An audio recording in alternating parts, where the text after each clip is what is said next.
আমার ব্যাপারে সবাই জানে, রুহুল কবির রিজভী থেকে ধরে নিয়ে সবাই জানে যে আমি কীরকম।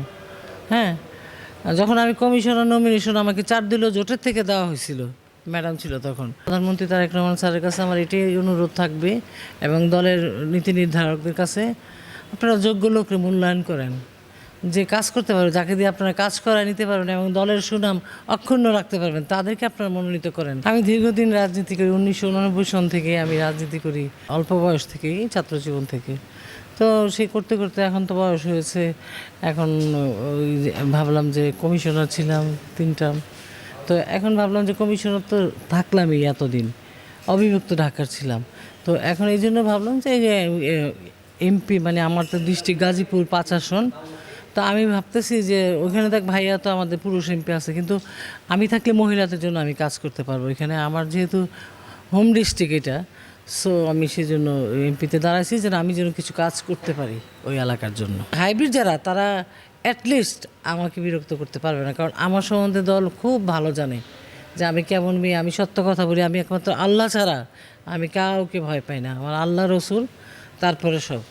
আমাকে তো বলে তোমাকে দিবে না, আমি কি আল্লাহর হুকুম থাকলে দিবে, আল্লাহ পাক যদি হুকুম করে দিবে, আল্লাহ তো পৃথিবীর মধ্যে সবচেয়ে বড়। দলের জন্য কি ভূমিকা রেখেছেন বিগত আন্দোলন সংগ্রামে? হ্যাঁ, অনেক ধন্যবাদ আপনাকে। আমি কি বলবো ভাই, আমি তো ওই যে অনেকবার অ্যারেস্ট হয়েছি, এই মানে 17 বছরের কথাটা আমি শর্টলি বলছি, আগের কথা বাদ দিলাম। তো সেইখানে যখন আমি অ্যারেস্ট হইলাম কয়েকবার, আমার বাসায়, আমি তখন অপারেশনের রুগী, অ্যাপেন্ডিক্সের অপারেশন হয়েছে, সেইখান থেকে আমার পাশের ফ্ল্যাটের লোকেরা বলছে যে উনি অপারেশন করে আসছে, শুনে নাই, ওসি গাড়ি নিয়ে যায় আমাকে জোর করে হ্যান্ডকাপ লাগাই নিয়ে আসছে। 1 বছর আমি 7টা 8টা বাসা আমি চেঞ্জ করছি, ভাড়া বাসা, যে এখানে গেলে ওই বাসা ধরে, বাসার বাইরে বলে আপনারা বাসা ছেড়ে দেন, আপনাদেরকে রাখবো না, পুলিশ ডিস্টার্ব করে।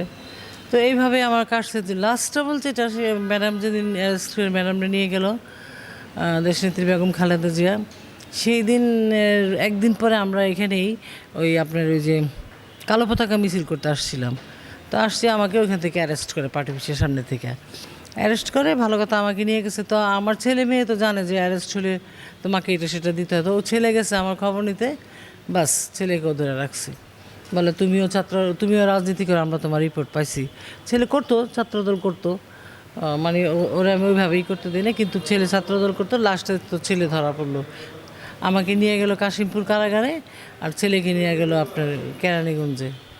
সেই মানে সেই দিনের কথাটা মনে করতে পারি না, আমার বিবাহযোগ্য মেয়ে, বাসায় তো ওর বাবা তো নাই, বাসার মধ্যে আমার মেয়েটা 1টা মাস একা থাকছে, মানে কি বলবো, আমার যে দুর্বিষহ জীবন গেছে ভাই, ওইটা না আমি কাউরে বলে বুঝাইতে পারবো না। আমি তো এমপি ফ্রম কেনার আমার তেমন উৎসাহ ছিল না, আমার ছেলে মেয়ে বলতেছে তুমি কষ্ট করছো, তুমি কেন কিনবে না, আমার এলাকাবাসী বলতেছে আপনি আসেন, আপনার মতো লোক দরকার। আমি নারীদের জন্য, সবার আগে আমি নারীদের জন্যই করব, কিছু বঞ্চিত নারী আছে, স্বামীর অত্যাচার, ছেলের অত্যাচার, ওইসব নারীদের পাশে আমি দাঁড়াইতে চাই, আমি এগুলি দেখি তো আমি খুবই খারাপ লাগে। আর ওই যে বাল্যবিবাহ, এটার ঘোর বিরোধী আমি।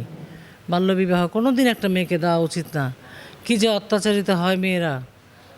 আমি শুধু মেয়েদের জন্য আগে আমি কাজ করতে চাই, দেন তারপরে অনাথ শিশু আছে, পথ শিশু আছে, হ্যাঁ, সুবিধা বঞ্চিত লোকজন আছে, সবার জন্যই করতে চাই। শিক্ষাক্ষেত্রে কি অগ্রণী ভূমিকা রাখবে নারীদের জন্য? অবশ্যই শিক্ষাক্ষেত্রে অগ্রণী ভূমিকা থাকবে, যারা তো বুড়া হয়ে গেছে ওনারা তো আর ওইভাবে পড়তে পারবে না, যারা ইয়াং আছে, যাদের বিবাহ হয়ে গেছে, তাদেরকেও বলবো যে আপনারা নাইট স্কুলে ভর্তি হন, লেখাপড়া শিখেন, পড়ালেখা খুবই দরকার, পড়ালেখা জানলে আপনার স্বামীও আপনাকে অত্যাচার করতে পারবে না। আমার নাম মমতাজ চৌধুরী টুটু, এক্স কাউন্সিলর, বর্তমানে জাতীয়তাবাদী মহিলা দলের সেন্ট্রালের নেত্রী।